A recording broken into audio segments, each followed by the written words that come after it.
Ivaniara, bom dia. Aos nossos professores responsáveis pela matéria História da Educação Física, professor Diana, professora Sheila. Bom dia ao nosso coordenador do curso, professor Virema, Jefferson Virema, a todos os professores assistentes e a todos os nossos colegas acadêmicos dos mais diversos municípios contemplados como sistema de ensino à distância.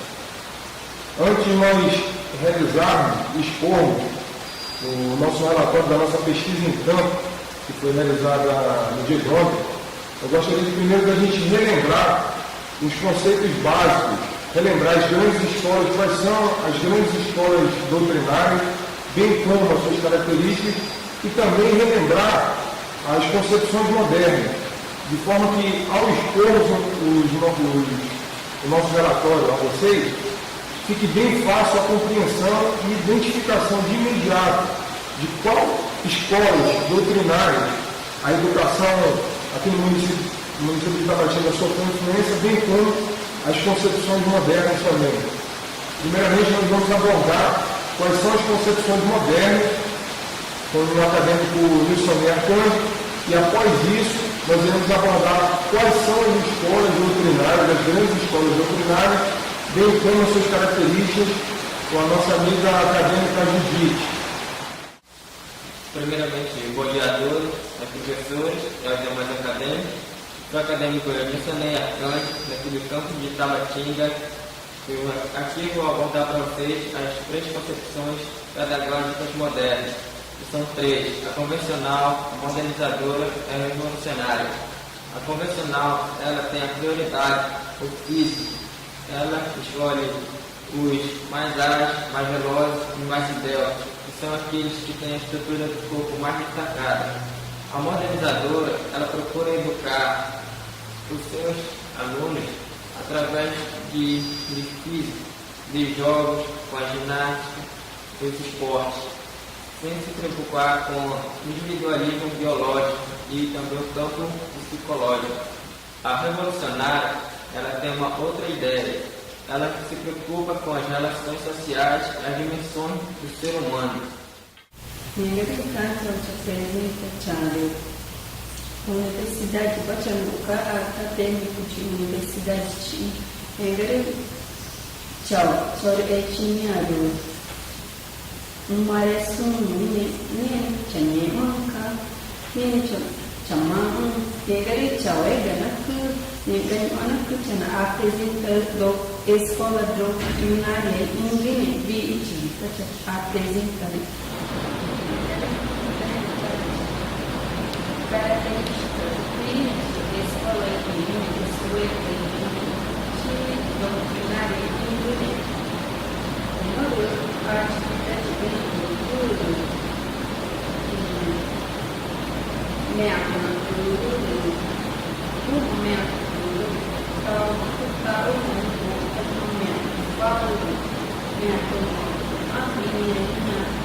escola doutrinária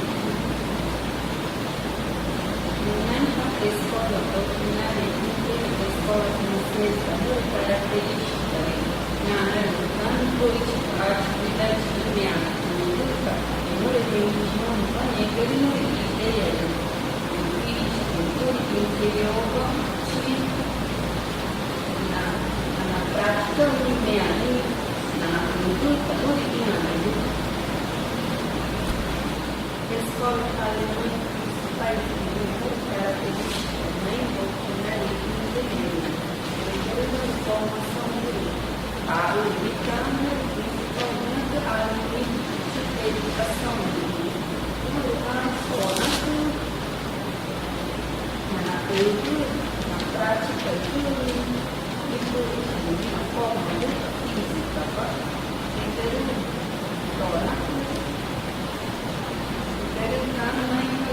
escola doutrinária escola inglesa, característica, educação física através do esporte.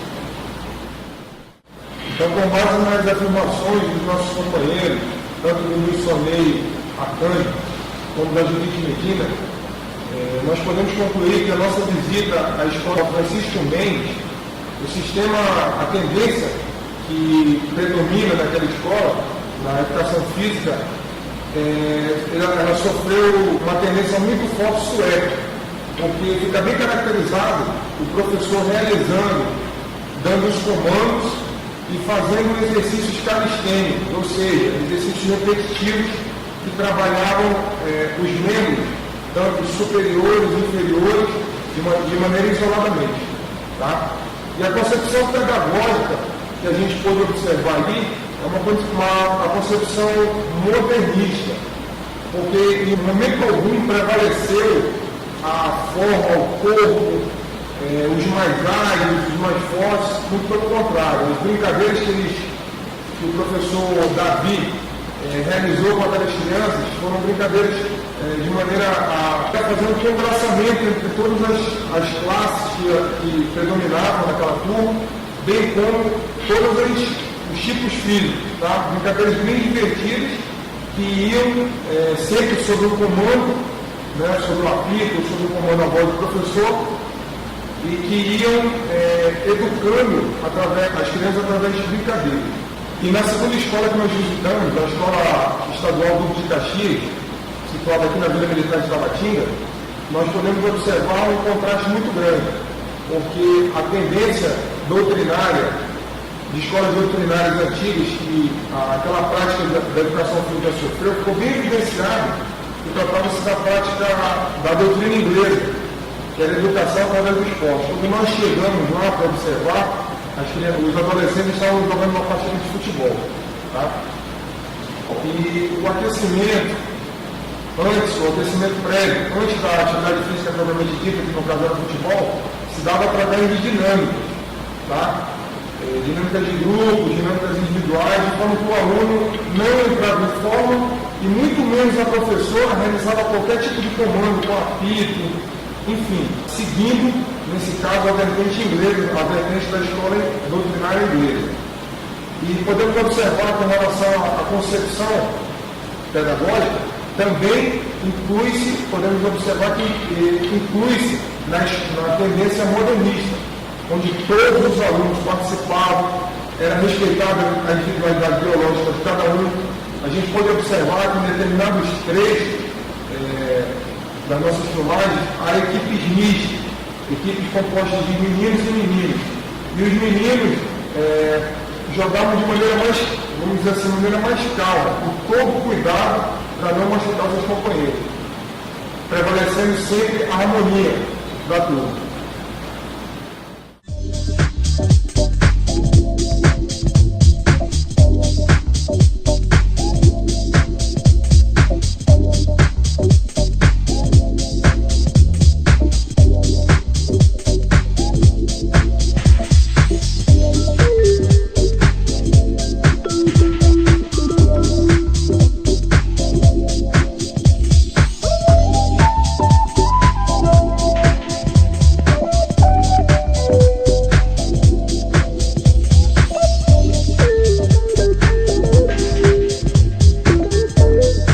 Muito bem, estamos aqui no município de Tabatinga, na Escola Estadual Duque de Caxias, com a professora Jaira, que pertence à primeira turma de Educação Física formada aqui no município de Tabatinga.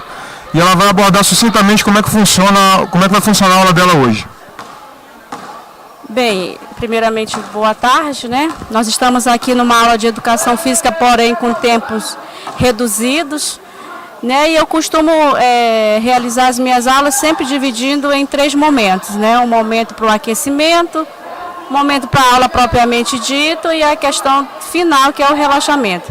Mas as minhas aulas, na hora do aquecimento, já é atividade propriamente dita, né? Nada de exercícios enfileirados ou alunos com posição, digamos, de alistamento, né, para o professor, mas sim já aula propriamente dita.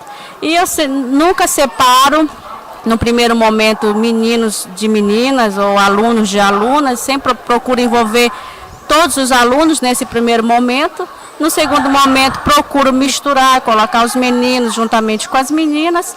E no terceiro momento, sim, eu separo, porque dependendo do jogo, da dinâmica, tem essa necessidade, porque os meninos, eles muitas vezes são mais velozes, né, um pouco agressivos. Então, penso que é necessário separar nesse momento, né? E após esse terceiro momento, nós fazemos uma atividade mais de relaxamento e assim encerro minhas aulas. Professora, e com relação ao aquecimento, de a senhora não utilizar aquele método antigo de colocar os alunos em forma, a senhora não acha que isso acaba perdendo um pouco a disciplina da turma?